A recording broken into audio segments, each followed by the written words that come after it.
रूपी संगत के चरणों में दास का ओम ब्रह्म सत्यम। विषय है पुस्तक मेरे गुरुदेव दास, पुस्तक मेरे गुरुदेव। और सोम चाचा जी की अंग्रेजी की पुस्तक ए मास्टर एंड ए सीकर से कुछ पढ़ने का प्रयास करेगा। गलतियों के लिए संगत से क्षमा की याचना करता हूं।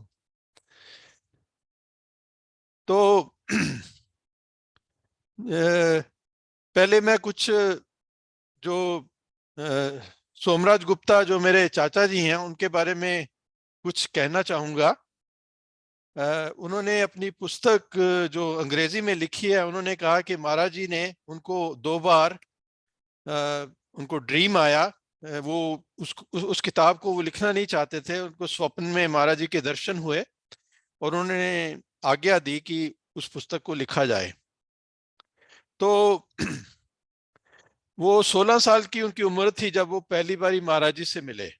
तो वो उनकी कम उम्र थी, 16 साल की। और जब वो 18 साल की उनकी उम्र थी तब महाराज जी की महासमाधि हो गई। तो अ, उन्होंने अपनी पुस्तक, अपनी अंग्रेजी पुस्तक में लिखा है कि महाराज जी से उनकी ज्यादा कोई बातचीत नहीं हुई। मुश्किल से 4-5 वाक्य ही महाराज जी से उन्होंने 4-5 बार ही कोई उन्होंने ब्रीफ जो वाक्य हैं, सेंटेंसेस हैं, उनके बीच में हुए।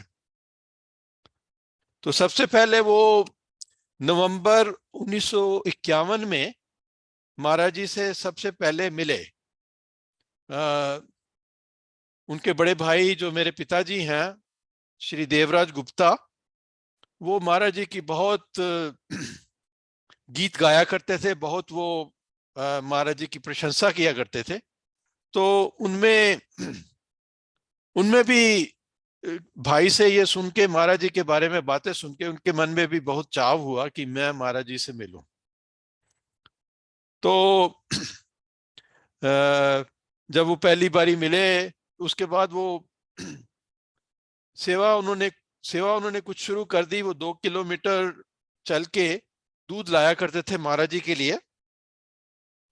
और सबसे पहले उन्होंने 1951 में महाराज जी से दीक्षा के लिए प्रार्थना की, जो कि महाराज जी ने मना कर दिया।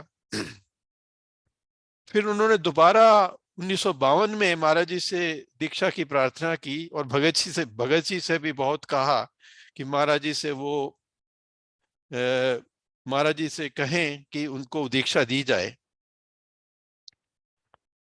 और दिसंबर 8 1952 में उनको महाराज जी से दीक्षा मिली।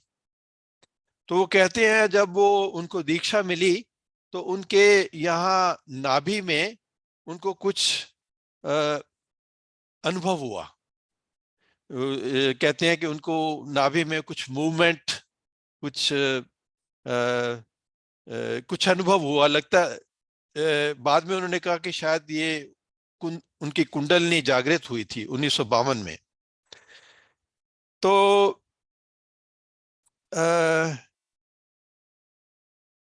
तो वो बताया करते हैं कि महाराज जी का जो चेहरा था वो देखने लायक था, क्योंकि उस पे कोई एक्सप्रेशन नहीं होता था।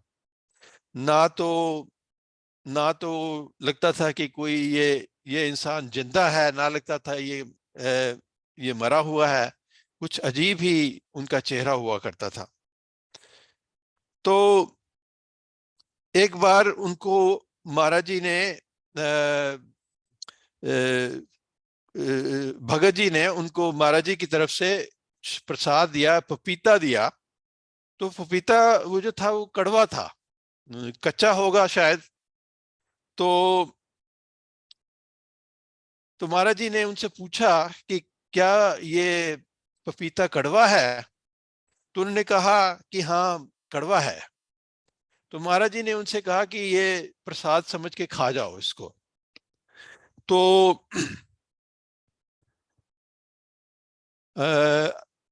अब देखिए कि गुरु जो होता है उसको पता होता है कि हर शिष्य के अंदर की हालत पता होती है और वो उसके मुताबिक वो उसको उस पर कृपा करता है। तो यहाँ पे महाराज जी ने सोम चाचा जी से कहा कि आप ये जो कड़वा पपीता दवाई समझ के खा जाओ। तो एक तरह से जो हम लोग अक्सर गुरु कृपा इसको समझते हैं कि सब अच्छा ही अच्छा होता रहे, लेकिन ईश्वर की जो कृपा है कई बार कई बार दुख के रूप में या तकलीफ के रूप में भी होती है। तो इस संदर्भ में मैं दास एक मेरे गुरुदेव से पेज 361 पे ये एक स्टोरी पढ़ना चाहेगा। ये महाराज जी ने खुद ये स्टोरी प्रेमियों को सुनाई थी। कुछ समय बाद स्वयं ही गुरुदेव एक और कहानी सुनाने लगे। जब श्री कृष्ण का बहुत मान सम्मान होने लगा तो उनके गुरु दुर्वासा को बहुत फिक्र होने लगी। तो देखिए, जो उनके यहाँ पे हम लोग तो चाहते हैं कि हमें बहुत दुनियावी मान सम्मान मिले, लेकिन कई बार वो ज्यादा दुनियावी मान सम्मान भी रुकावट का कारण बन जाता है, क्योंकि इंसान जो है वो अहंकार कई तरीकों से बढ़ जाता है। इस बात का भी अहंकार बढ़ जाता है क्योंकि वो जो मान सम्मान है वो कई बार उससे अहंकार बढ़ जाता है।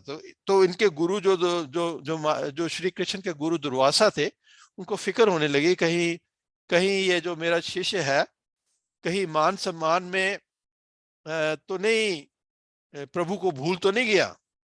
एक दिन जा पहुंचे द्वारका नगरी। जब श्री कृष्ण को समाचार मिला तो वो रानी रुक्मिणी के साथ सेवा में उपस्थित हुए। पूछने लगे, बिना किसी सूचना के कैसे शुभागमन हुआ?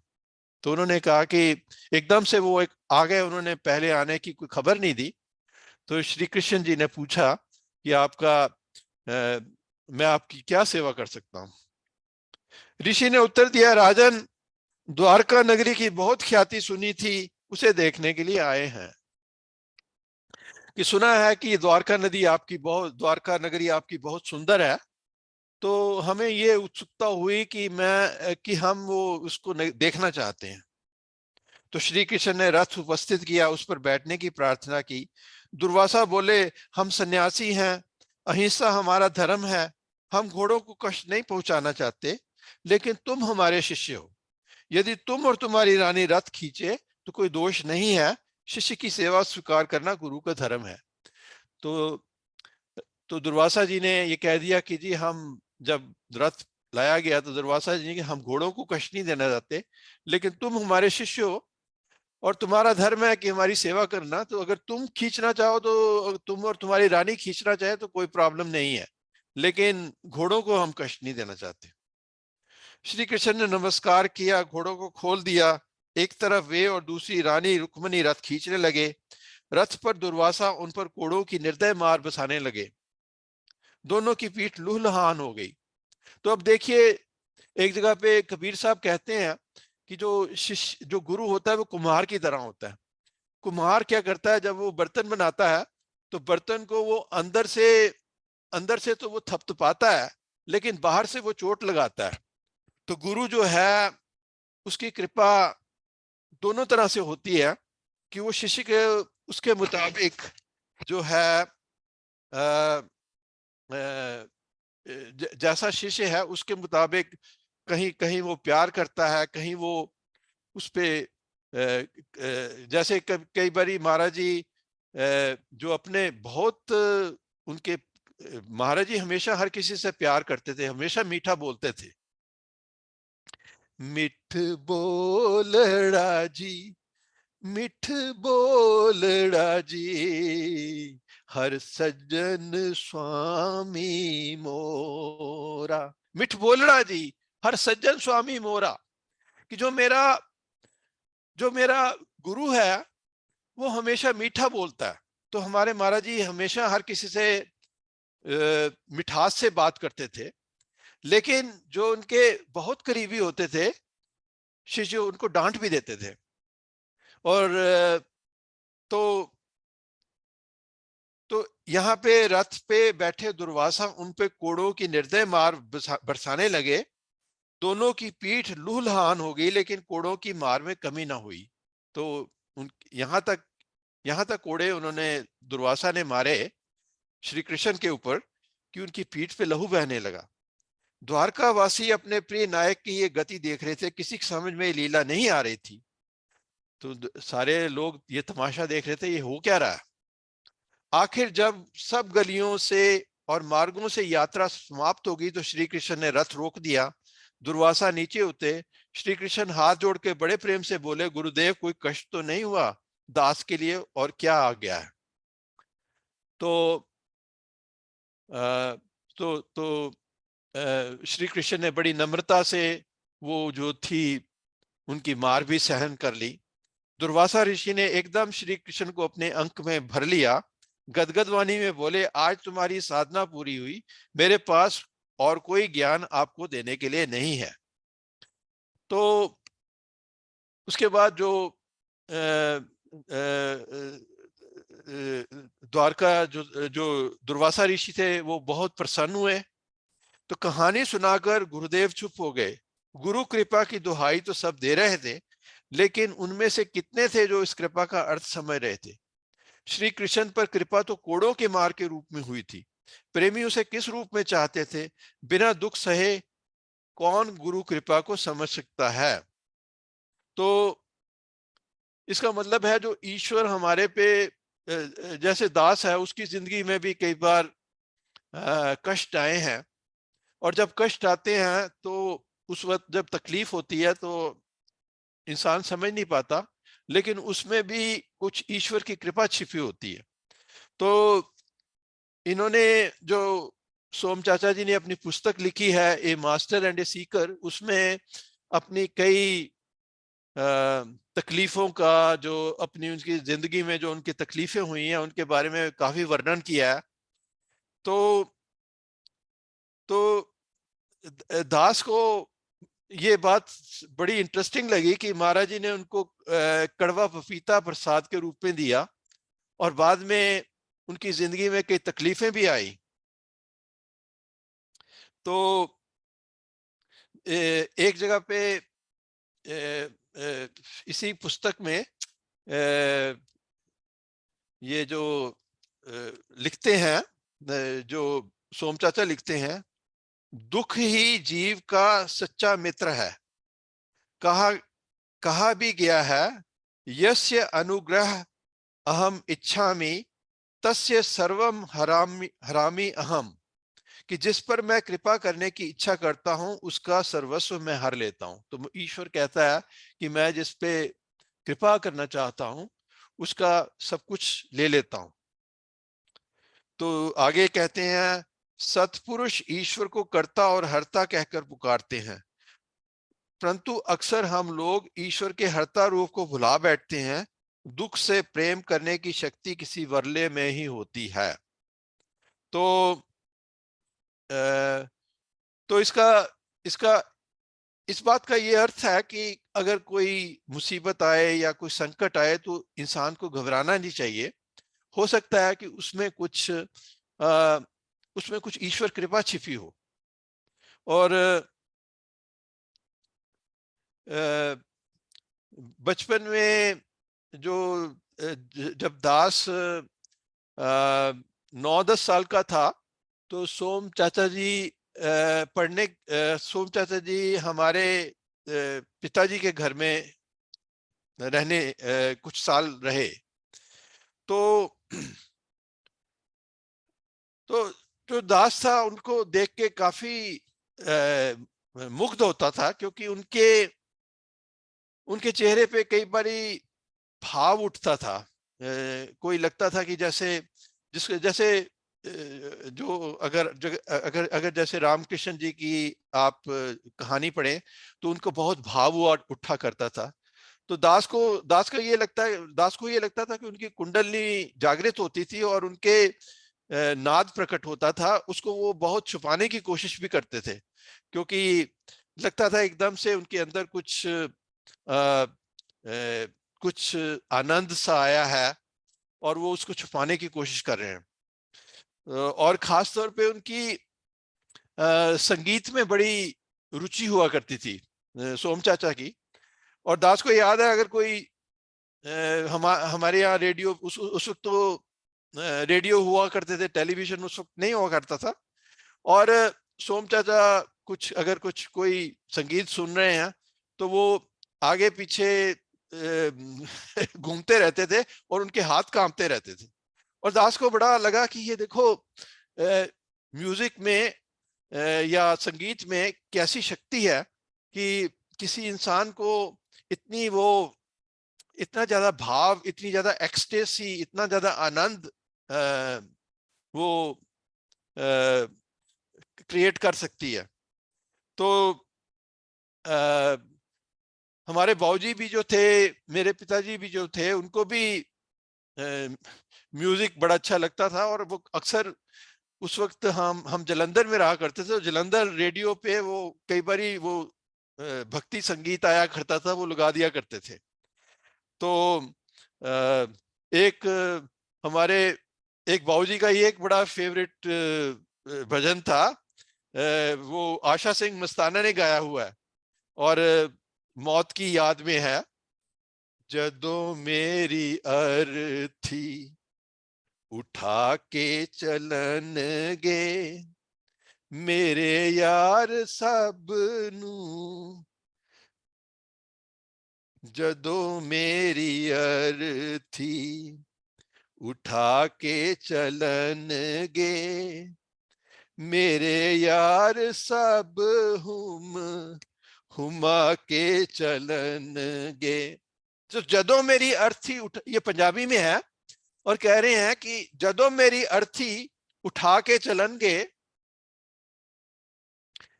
तो महाराज जी ने भी कहा है कि मौत की याद रखनी चाहिए।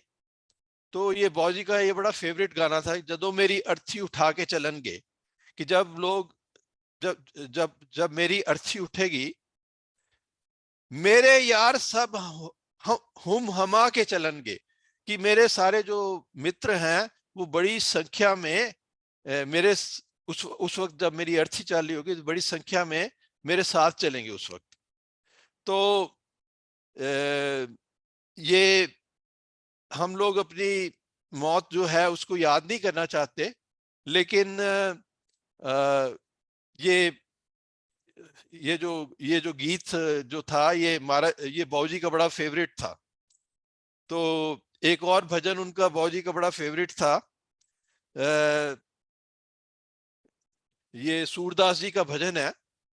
निस दिन बरसत नैन हमारे, नैन हमारे सदा रहत पावस ऋतु हम पर, जब से श्याम सिधारे, निस दिन बरसत नैन हमारे, नैन हमारे। तो ये है कि जो गोपियां होती हैं, जब वो श्री कृष्ण चले जाते हैं तो उसके बाद वो कहते हैं कि हमारी आंखों से आंसुओं की झड़ी लग गई है। और जैसे बरसात बरसात में पानी बरसता है, वैसे हमारी आंखों से आंसू बरसते हैं। तो ये महाराज जी ने भी कई जगह पे मेरे गुरुद्वारे में चर्चा है कि महाराज जी जो थे वो कितना ईश्वर के लिए व्याकुल हुआ करते थे और कितना उनमें तड़प होती थी ईश्वर के लिए, और किस तरह से वो कहा करते थे, दीन आहें भरा करते थे, दीन दयाल कृपा कर, दीन दयाल कृपा कर। ये जो जब ये उससे पहले जब जब जब महामंत्र प्रकट हुआ था, उससे पहले बहुत उनको ईश्वर के लिए तड़प हुआ करती थी। तो जो और एक महाभारत में एक किस्सा आता है कि एक बार जब जब भीष्म पितामह बाणों की शैया पे लेटे हुए थे, तो उनकी आंखों से आंसू बह रहे थे। तो पांडवों ने श्री कृष्ण से पूछा कि ये भीष्म पितामह, तो हमने भीष्म पितामह को देखिए, इनको मौत का कुछ डर है और ये इसलिए आंखें इनकी आंसू, देखिए इनके आंसू बह रहे हैं। तो श्री कृष्ण ने कहा इनको इसलिए नहीं है कि इनको शरीर का मोह है और इनको मौत का डर है, जाके इनसे पूछो कि ये क्यों आंसू बहा रहे हैं। तो पांडवों ने जाके उनसे, भीष्म पितामह से पूछा, आप पितामह जी, आप आंसू क्यों बहा रहे हैं? तो भीष्म पितामह ने कहा कि मैं आंसू इसलिए बहा रहा हूं कि देखो कि ये जो श्री कृष्ण है, ये पांडवों के सखा हैं, ये इनके साथ, इनके बड़े घने मित्र हैं, इसके बावजूद इन पांडवों पे तकलीफें आ रही हैं। तो जो मेरे ये जो खास तौर पे जो सोम चाचा ने ये जो हिंदी में जो पुस्तक है मेरे गुरुदेव, उसमें तो अपनी पर्सनल लाइफ के बारे में ज्यादा कुछ बताया नहीं है, लेकिन जो इंग्लिश की जो पुस्तक है ए मास्टर एंड ए सीकर, उसमें अपनी पर्सनल लाइफ के बारे में काफी कुछ लिखा है और उन्होंने काफी जिंदगी में जो तकलीफें सहन की हैं वो जो उसके बारे में कहा है। तो हमारे पिताजी जो थे, उनको उनको शायद, हमारे बाबूजी थे, उनको तो बहुत उनको शायद इतनी तकलीफें नहीं हुई, क्योंकि उनको उनका उनको उनको उनके पास बेटर जॉब था, उनके पास नौकर चाकर थे। लेकिन जो सोम चाचा थे, वो काफी तकलीफों से गुजरे। और हमारे पिताजी ने एक बार कहा कि सोम चाचा के ऊपर ये जो तकलीफें हैं वो उनके ऊपर कृपा का कारण बनी है, क्योंकि उन तकलीफों की वजह से वो उनकी अध्यात्म में उनकी ज्यादा वो स्पिरिचुअल तरक्की हुई है। तो और इसी तरह से जो है, एक जगह पे कुंती ने श्री कृष्ण से कहा, कहते श्री कृष्ण से कहा कि आप अगर भविष्य में अगर मेरी और कोई जिंदगी हो तो मेरे को दुख देना, ताकि मैं उसको आपको याद कर सकूं।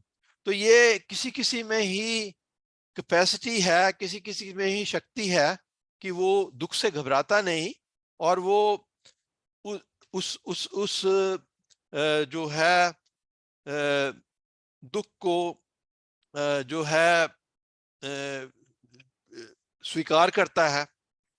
तो दास जो है मेरे गुरुदेव में से जो पेज 82 है, उससे कुछ पढ़ने का प्रयास करेगा। ज्यादा वक्त नहीं है तो बहुत ज्यादा नहीं पढ़ूंगा।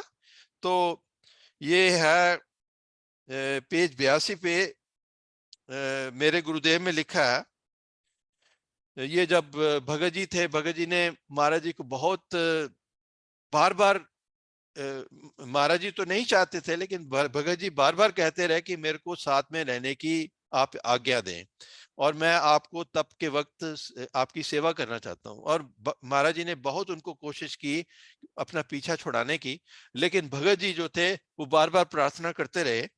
तो फिर बाद में महाराज जी ने उनको अनुमति दे दी कि तुम जो है तब के वक्त भी मेरे साथ रह सकते हो।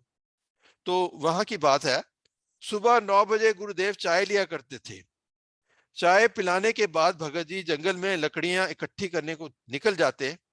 तो ये ऐसी जगह थी, वहां पे इतनी ठंड पड़ती थी कि जून का महीना था और जो जो मैदान है, जो इंडियन प्लेन्स हैं, वो जल रहे थे वो सूरज की।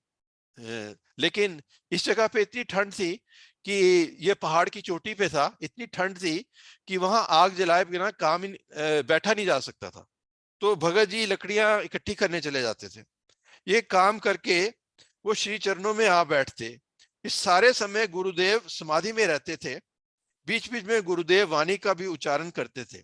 तो ऐसा होता था कि महाराज जी जब समाधि में होते थे तो अपने आप ही अंदर से जो वाणी थी वो अंदर आप ही अपने आप ही निकला करती थी। तो ये ईश्वर की तरफ से, ये उनको उनको ये पता भी नहीं था कि वो क्या बोल रहे हैं, क्योंकि वो ईश्वर की ही कृपा थी जो उनके ऊपर, वो ईश्वर की जब उनके अंदर आनंद की लहर उठती थी, जब वो समाधि में होते थे, जब वो उनके आनंद की लहर होती थी, तो उस आनंद को समा नहीं पाते थे। तो वो तब वो वाणी जो थी वो बाहर फूट के निकलती थी। अब जैसे कई संत हैं जब उनको उनको वो अंदर से आनंद पैदा होता है, जैसे मीराबाई थी, वो नाचने लगती थी। या कई संत हैं, वो जब उनके अंदर अंदर जो आनंद की समाई नहीं होती थी, तो वो किसी न किसी संगीत के रूप में या गाने के रूप में भी प्रकट होती थी। जैसे एक संत थे त्यागराज, जिन्होंने कर्नाटक कर्नाटक जो संगीत है, उन्होंने उन्होंने उन्होंने एक बार जो था, उन्होंने देखा कि रामचंद्र जी को सब लोग फूल चढ़ाते हैं। तो उन्होंने, जब वो छोटे थे, बच्चे थे, उनके मन में ये हुआ कि हे रामचंद्र जी, मैं आपको ऐसे फूल चढ़ाऊंगा, लोग आपको ऐसे फूल चढ़ाते हैं जो मुरझा जाते हैं, मैं आपको ऐसे फूल चढ़ाऊंगा कि वो मुरझाएंगे नहीं। और यही हुआ। उन्होंने जो संगीत की रचना की, वो अभी भी कर्नाटक म्यूजिक के रूप में प्रचलित है। तो उन्होंने ऐसे जो जो अपने जो म्यूजिक के रूप में ऐसे फूल रामचंद्र जी के ऊपर चढ़ाए कि वो अभी तक मुरझाए नहीं, अभी वो हमेशा ही वो फ्रेश रहेंगे। तो इसी इसी तरह महाराज जी के ऊपर भी जो, जब अंदर अंदर वो आनंद की जो अंदर अंदर जो आनंद की बाढ़ आती थी, उसको वो समा नहीं सकते थे, और वो आनंद जो था वाणी के रूप में प्रकट होता था। और उसको कहने वाले महाराज जी नहीं थे, वो ईश्वर ही अंदर से, वो ईश्वर ही अंदर उनके बोलता था, और वो बस उसको कहे जाते थे। उसके और कई बारी उनको अक्सर वो वाणी बोलने के बाद वो महाराज जी से अगले दिन, और महाराज जी भगत जी लिखते जाते थे, अगले दिन महाराज जी उनसे, भगत जी से कहते थे कि क्या वाणी में लिखा गया, क्योंकि उनको खुद नहीं पता होता था क्या वाणी में लिखा गया। तब भगत जी उनको वाणी पढ़ के सुनाते थे, और उनको खुद हैरानी होती थी कि क्या वो बोल गए हैं। तो महामंत्र भी इसी तरह से प्रकट हुआ। महामंत्र को महाराज जी ने नहीं बनाया, महाराज जी ने कंपोज नहीं किया, महामंत्र प्रकट हुआ है। महामंत्र भी इसी तरह से ही अंदर ईश्वर की कृपा से प्रकट हुआ है। ईश्वर जो है वो उसने महाराज जी के माध्यम से हमें ये वाणी प्रकट की है।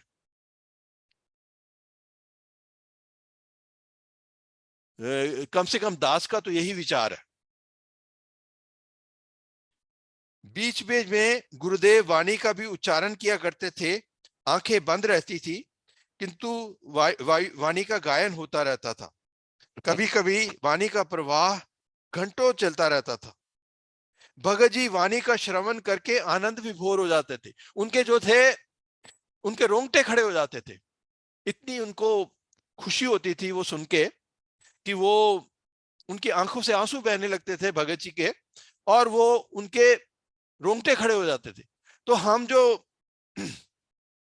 तो हमारे पे भी ईश्वर इतनी कृपा करे, हम वाणी रोज सुनते हैं, कि हमारे में भी इसी तरह से हो कि जब वाणी सुने कि तो हमारे ईश्वर ऐसी कृपा करे कि हमारे भी उसी तरह से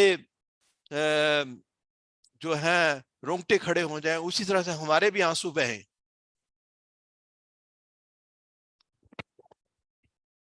कोई 5-6 दिन बाद उनको वाणी को लिपिबद्ध करने की प्रेरणा हुई। जब उन्होंने गुरुदेव को जागृत अवस्था में पाया, तो अपनी इच्छा उनके सामने रखी, कहने लगे, आपने ये जो शब्द याद कर रखे हैं, इनको लिखवाने की कृपा करें। तो भगत जी के मन में ये बहुत अच्छा विचार आया कि 2-4-5 दिन तो वो महाराज जी की वाणी सुन के आनंद में डूबते रहे। फिर उनके मन में विचार आया कि इस वाणी को लिख दिया जाए, और उनके पास कोई साधन भी नहीं था। एक फटी हुई कॉपी थी, और लाइट भी कोई नहीं थी वहां पे, कोई लालटेन वगैरह भी नहीं थी। जो वहां पे आग जलाई गई थी, उसमें उन्होंने और लकड़ियां डाली, तो आग जो जब तेज हो गई, तो उस लाइट में उन्होंने लिखने की वाणी लिखने की कोशिश की। तो अ, तो जो तो इसी तरह से जो है ये जो ये इस तरह से जो वाणी है उसका वो प्रकट हुई। तो वक्त समाप्त हो रहा है। गलतियों के लिए दास संगत से क्षमा की याचना करता हूं। ओम ब्रह्म सत्यम सर्वधार।